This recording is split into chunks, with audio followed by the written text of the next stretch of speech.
Pernahkah kamu merasa hidupmu mendadak seret, rezeki menjauh, relasi runtuh tanpa sebab, dan tiap kata yang terucap justru berbalik jadi bumerang? Bagi yang lahir weton legi, lisan bukan sekadar alat bicara, ia pusaka sekaligus petaka. Salah ucap setipik bisa membuka lawang bala yang ora katon. Sing luwih ngeri, alam semesta ora tahu lali, ora tahu salah alamat, lan tagihannya selalu datang saat kamu lengah. Hati-hati, sebab setiap getar niat ikut nyerat nasibmu. Yen kowe sembrono, uripmu bisa kebalik. Sebelum kita masuk lebih dalam, monggo luangkan sedikit waktu menuliskan kota asal panjenengan di kolom komentar, nggih. Dengan begitu, kita bisa saling menyapa dalam satu doa yang tulus, ngaten. Semoga yang sedang memiliki hutang dimudahkan jalan pelunasannya, amin nggih. Yang sedang sakit semoga lekas diangkat penyakitnya, leres. Yang masih berjuang mencari pekerjaan, semoga segera dipertemukan dengan rezeki terbaiknya, insyaallah ngaten. Dan semoga hidup panjenengan semua selalu diselimuti keberkahan serta kebahagiaan, amin nggih. Lan sugeng pepanggihan wonten channel Primbon Mbah Manis. Bab 1. Aura legi, anugerah yang terlalu terang. Dalam perhitungan primbon Jawa, weton legi dikenal sebagai weton dengan getaran halus, lembut, dan penuh daya tarik batin. Orang-orang yang lahir pada hari legi sering dianugerahi pembawaan yang meneduhkan, tutur kata yang manis, serta sorot mata yang menyimpan ketenangan. Banyak yang merasa nyaman berada di dekatnya, seolah ada energi teduh yang mengalir tanpa disadari. Wong Jowo sering menyebutnya sebagai pribadi yang ayem, adem, lan ngrekso rasa. Namun justru di balik aura inilah ujian terbesar bermula. Mereka yang berweton legi sering tidak sadar bahwa lisannya memiliki daya pengaruh yang lebih kuat dibanding orang kebanyakan. Apa yang mereka ucapkan, baik doa maupun keluhan, seringkali cepat menjelma menjadi kenyataan. Bukan karena mereka memiliki kesaktian, tetapi karena getaran batin mereka sangat selaras dengan niat yang diucapkan.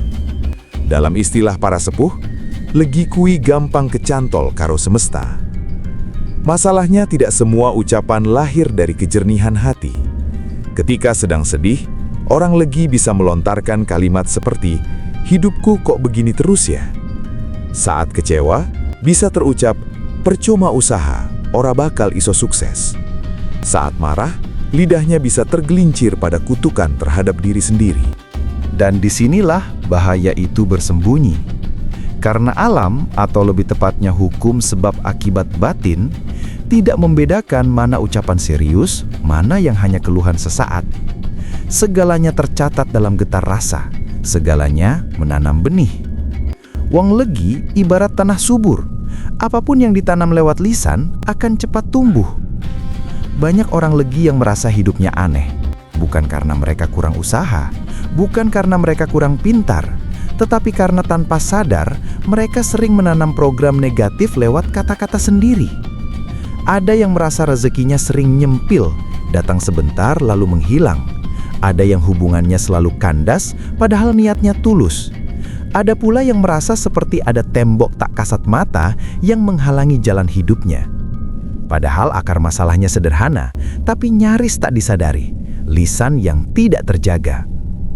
Para leluhur Jawa menyebut kondisi ini sebagai lidahmu kui kunci, iso dadi lawang berkah, iso ugo dadi lawang musibah. Dan sejak bab ini, kita mulai memahami bahwa anugerah weton legi bukan sekedar keindahan aura, melainkan juga tanggung jawab spiritual yang berat. Sebab bagi mereka, setiap kata bukan hanya suara, melainkan benih nasib. Bab 2. Pantangan yang diremehkan, daya yang mematikan. Bagi mereka yang lahir di weton legi, pantangan bukan sekadar aturan kuno yang bisa ditertawakan. Ia adalah pagar halus yang diciptakan leluhur untuk menjaga keseimbangan batin. Sayangnya banyak yang justru menganggapnya tak lebih dari mitos. Wong saiki akeh sing nganggap primbon mung dongeng lawas, padahal maknane jero. Pantangan paling utama bagi legi terletak pada satu hal, lisan. Bukan tentang seberapa keras suaramu, tetapi seberapa sadar kamu saat berbicara. Orang Legi sering memiliki sifat spontan. Apa yang terasa di hati langsung meluncur dari mulut. Sekilas terlihat jujur dan apa adanya, namun justru disitulah bahayanya. Karena kejujuran tanpa kesadaran bisa berubah menjadi racun bagi diri sendiri. Ada 3 bentuk pantangan lisan yang paling sering dilanggar. Pertama, ngeluh terus-terusan. Keluhan adalah doa yang menyamar. Saat seseorang Legi terus berkata, "Uripku kok aput banget," atau "rezekiku seret terus," batinnya sedang menanam keyakinan bahwa hidup memang berat dan rezeki memang tertutup. Alam hanya mengikuti pola keyakinan itu. Orang nganggu danyang, orang nganggu lelembut. Cukup pikiranmu sendiri. Kedua, ngucap sumpah sembarangan. Ucapan seperti "demi apapun aku kapok" atau "kalau aku bohong, hidupku hancur saja" terdengar biasa. Tapi bagi Legi, kata-kata semacam itu seperti mengetuk pintu tak kasat mata. Para sepuh menyebutnya nyeluk balani dewe. Ketiga, ngutuk diri sendiri. Inilah yang paling berbahaya. Kalimat seperti "aku memang bodoh, aku selalu gagal," atau "aku memang gak pantas bahagia" adalah program gelap yang diulang setiap hari. Pelan tapi pasti, batin mempercayainya sebagai kebenaran. Anehnya, dampaknya tidak selalu datang seketika. Justru itu yang membuat orang lengah. Awalnya hanya kebetulan kecil. Usaha mulai sepi, teman menjauh, peluang gagal satu persatu. Lama-lama pola itu terbentuk. Hidup seperti berjalan di tempat. Wong Jawa bilang, "Kok koyo ono sing ngalangi?" Padahal yang menghalangi bukan makhluk gaib. Yang menghalangi adalah pola batin yang sudah terlanjur terbentuk. Leluhur Jawa mewariskan pesan sederhana tapi dalam. Ajining diri, ono ing lati. Harga diri, nasib dan arah hidup seseorang sangat bergantung pada lisannya. Bab ini bukan untuk menakut-nakuti, tetapi untuk membuka kesadaran. Bahwa bagi weton Legi, menjaga lisan bukan sekedar sopan santun. Ia adalah bentuk tirakat batin, laku spiritual, sekaligus kunci untuk membuka jalan rezeki dan keselamatan hidup. Dan di bab berikutnya, kita akan mulai melihat bagaimana pelanggaran kecil ini benar-benar mengubah nasib seseorang dengan cara yang tak pernah ia duga. Bab 3. Kisah Wiryo dan janji yang terlupa. Nama lelaki itu Wiryo. Ia lahir pada Selasa Legi, weton yang sejak kecil membuatnya dikenal sebagai pribadi lembut, gampang iba, dan ora tega yen deleng wong susah. Di kampungnya, Wiryo dikenal sebagai pemuda yang sopan, ringan tangan, dan jarang punya musuh. Wong tuane sering berkata, "Anak iki atine bening, nanging kudu ati-ati karo cangkeme." Dulu, Wiryo punya mimpi sederhana, ingin hidup tenang, punya usaha kecil, dan membahagiakan ibunya. Ia merantau ke kota dengan keyakinan besar. Awalnya semua berjalan cukup baik. Ia bekerja keras, sedikit demi sedikit membuka usaha jualan. Pelanggannya mulai datang, rezeki mulai mengalir. Hidupnya terasa mulai menemukan arah. Namun, perubahan itu datang pelan, nyaris tak terasa. Masalah pertama muncul saat usahanya mulai sepi. Awalnya hanya 1-2 hari, tapi lama-lama sepinya makin sering. Saat itulah Wiryo mulai berubah. Setiap hari ia mengeluh, pada temannya, pada ibunya, bahkan pada dirinya sendiri. Ngapain aku kerja keras? Kok hasilnya tetap segini? Percuma usaha, uripku memang apes. Kayaknya aku memang ditakdirkan gagal. Ia mengucapkannya sambil tertawa pahit. Ia mengira itu hanya pelampiasan. Padahal, setiap kalimat itu masuk perlahan ke dalam batinnya, menanam keyakinan gelap yang semakin dalam. Puncaknya terjadi suatu malam. Saat itu hujan turun deras. Wiryo duduk sendirian di teras kontrakan, menatap jalan yang becek. Tagihan menumpuk. Telepon dari ibunya tak sanggup ia angkat. Dadanya penuh sesak. Dalam kondisi emosi yang kacau, ia berbisik marah pada dirinya sendiri. Kalau begini terus, luwih becik uripku ambiar sekalian. Kalimat itu keluar begitu saja, pelan, tapi penuh getaran. Sejak malam itu, hidup Wiryo benar-benar berubah. Bukan secara dramatis, bukan seperti film, tapi pelan dan pasti. Pelanggannya hilang satu persatu. Rekan kerja mulai menjauh. Orang-orang yang dulu mendukungnya tiba-tiba terasa dingin. Bahkan ibunya jatuh sakit. Dan saat itulah rasa bersalah mulai menghantui. Wiryo mulai merasa hidupnya seperti dikutuk. Ia teringat kembali semua ucapannya, semua keluhan, semua kutukan kecil yang dulu terasa sepele. Dan untuk pertama kalinya, muncul ketakutan yang tak bisa dijelaskan. Aku sendiri yang buka lawang iki semua. Tidurnya tak lagi nyenyak. Mimpinya dipenuhi bayangan-bayangan samar. Bukan hantu, bukan suara, tapi rasa bersalah yang terus menekan dada. Ia mulai sadar, ada sesuatu yang harus ia pahami. Ada sesuatu yang dulu ia remehkan. Dan mungkin di sanalah kunci dari semua kekacauan ini tersembunyi. Dan di bab berikutnya, langkah Wiryo akan membawanya pada sebuah pertemuan yang akan mengguncangkan seluruh pemahamannya tentang nasib, lisan, dan kekuatan batin manusia. Bab 4. Pertemuan di ujung sunyi. Wiryo tak lagi mengenali dirinya sendiri. Lelaki yang dulu penuh semangat itu kini berjalan seperti bayangan. Matanya sayu, langkahnya berat, pikirannya penuh penyesalan. Setiap sudut hidup terasa sempit, bahkan napas pun seperti ikut sesak. Wong Jowo bilang, uripe koyo ketutupan mendung. Suatu sore, tanpa rencana jelas, kakinya membawanya menyusuri jalan kecil di pinggir desa. Ia hanya ingin menjauh dari keramaian, menjauh dari pikirannya sendiri. Sampai akhirnya ia berhenti di sebuah langgar tua. Bangunannya sederhana, catnya mulai pudar, namun memancarkan ketenangan yang aneh.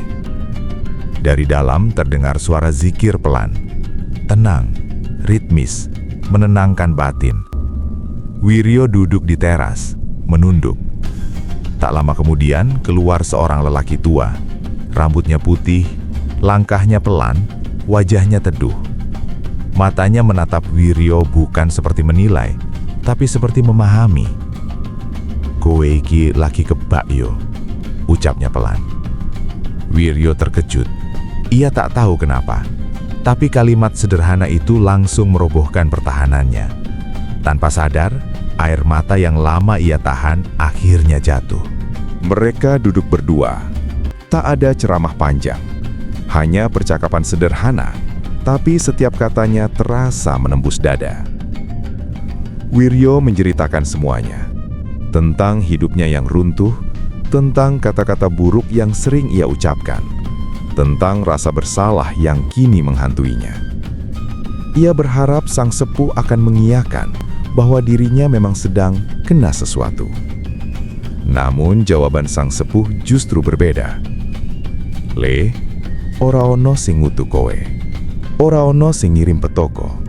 Sing gawe kowe ambruk, yo pikiranmu dewe." Wiryo terdiam. Sang sepuh melanjutkan. Suaranya tetap lembut. "Weton legi kuwi dudu beban. Iku potensi. Nanging yen ora dijogo, potensimu kuwi iso mbalik ke arah mule." Ia menjelaskan bahwa manusia hidup dalam hukum sebab akibat batin. Apa yang sering dipikirkan, diyakini dan diucapkan akan membentuk jalannya hidup. Bukan karena mistik, tapi karena batin manusia sangat kuat, apalagi bagi mereka yang sensitif seperti Legi. "Lisanmu kuwi do, lisanmu kuwi perintah kanggo batinmu." Untuk pertama kalinya, Wiryo tak merasa takut. Justru ia merasa tercerahkan. Sang sepuh lalu mengajarkan laku sederhana. menjaga ucapan, mengganti keluhan dengan syukur, mengganti amarah dengan istighfar, mengganti prasangka buruk dengan doa baik. Coba wae le, 30 dino. Jogo cangkemmu, jogo atimu. Delengen opo sing kelakon. Wiryo pulang dengan perasaan berbeda. Tak ada keajaiban instan, tak ada janji muluk, tapi ada sesuatu yang tumbuh dalam dirinya. Harapan yang tenang. Dan untuk pertama kalinya setelah sekian lama, ia tidur tanpa beban. Namun ia belum tahu, perubahan yang akan datang setelah ini bukan hanya mengejutkan, melainkan akan membalik seluruh cara pandangnya tentang takdir, nasib, dan siapa sebenarnya yang selama ini memegang kendali hidupnya. Bab 5. Ketika tirai terbuka, musuh itu bukan di luar. Hari-hari pertama setelah nasihat sang sepuh terasa aneh bagi Wiryo. Menjaga lisan ternyata jauh lebih sulit daripada menahan lapar. Setiap kali keluhan hendak keluar, ia harus menarik napas panjang. Setiap kali pikirannya ingin mengutuk nasib, ia memaksa diri beristighfar. Rasanya melelahkan, tapi juga menenangkan. Pelan wae le, sing penting eling. Terngiang pesan sang sepuh di kepalanya. 7 hari berlalu, belum ada perubahan besar. 14 hari, masih biasa saja. Namun di hari ke-21, sesuatu mulai bergeser. Bukan rezeki besar, bukan keajaiban, melainkan sesuatu yang lebih halus. Hatinya terasa lebih enteng, tidurnya lebih nyenyak, dadanya tak lagi sesak seperti dulu. Ia mulai menyadari, selama ini yang membuat hidupnya berat bukan keadaan, tapi pikirannya sendiri. Pelanggan lama mulai datang kembali, tidak banyak, tapi cukup untuk membuatnya kembali semangat. Seorang teman yang lama menghilang tiba-tiba menghubunginya. Bahkan ibunya mulai menunjukkan tanda-tanda membaik. Semua terjadi perlahan, nyaris tak dramatis. Tapi justru itu yang membuat Wiryo tertegun. Sebulan kemudian, ia kembali menemui sang sepuh. "Ampun, Mbah, kok rasane uripku pelan-pelan dadi luwih tentrem?" tanyanya jujur. Sang sepuh tersenyum tipis. "Amarga kowe wis ora perang karo uripmu dhewe." Jawaban itu membuat Wiryo terdiam. Lalu datanglah kalimat yang menjadi plot twist dari seluruh kisah ini. "Le, sarjane ora ana pantangan sing sakti, ora ana weton sing ngiket nasib, sing ana mung kebiasaan batin. Primbon iku mung peta, sing mlaku tetep kowe." Wiryo terpaku. Selama ini ia mengira weton legilah yang membuat hidupnya berat. Ia mengira ada kekuatan gaib yang menagih setiap ucapannya. Ia mengira semesta sedang mengawasinya. Namun ternyata semua itu hanya cermin dari dirinya sendiri. Bukan alam semesta yang menagih. Bukan energi mistis yang menghukum. Tapi pola pikir, keyakinan dan kebiasaan batin yang ia bangun setiap hari. Sang sepuh melanjutkan pelan. "Yen kue percaya uripmu apes, batinmu bakal nggoleki bukti supaya kepercayaan kui bener. Yen kue percaya uripmu berkah, batinmu uga bakal buka dalan." Saat itu Wiryo benar-benar paham. Seluruh penderitaan yang ia alami bukan kutukan. Seluruh perubahan yang kini ia rasakan bukan keajaiban. Semuanya adalah hasil dari satu hal, kesadaran. Weton legi bukanlah vonis, ia hanya kecenderungan, potensi, getaran. Yang menentukan arah tetap satu, siapa yang mengendalikan batin dan lisannya sendiri. Wiryo pulang hari itu bukan sebagai orang yang diselamatkan, ia pulang sebagai orang yang terbangun. Dan untuk pertama kalinya dalam hidupnya, ia tak lagi takut pada nasib, karena ia sadar. Ternyata selama ini yang memegang kendali bukan primbon, bukan semesta, bukan takdir, melainkan dirinya sendiri. Dari seluruh kisah ini, kita belajar bahwa sekuat apapun hitungan weton dan sedalam apapun primbon membahas nasib, manusia tetap harus berpijak pada petunjuk Allah Subhanahu wa Ta'ala. Sebab sejatinya, bukan hari lahir yang menentukan jalan hidup, melainkan hati yang eling lan waspodo. Lisan yang dijaga akan menjadi sumber berkah, sementara hati yang bersih akan menjadi magnet kebaikan. Wong sing eling marang Gusti, uripe bakal leuwih tentrem sanajan cobaan datang silih berganti. Jadikan setiap ucapan sebagai doa, setiap niat sebagai ibadah, dan setiap langkah sebagai bentuk tawakal. Jika pembahasan ini terasa bermanfaat, jangan lupa dukung dengan menekan like dan subscribe agar lebih banyak yang ikut sadar dan terjaga. Terima kasih sudah menyimak hingga akhir. Matur nuwun sanget. Sampai jumpa di video berikutnya. Semoga kita semua selalu dalam lindungan dan rahmat-Nya.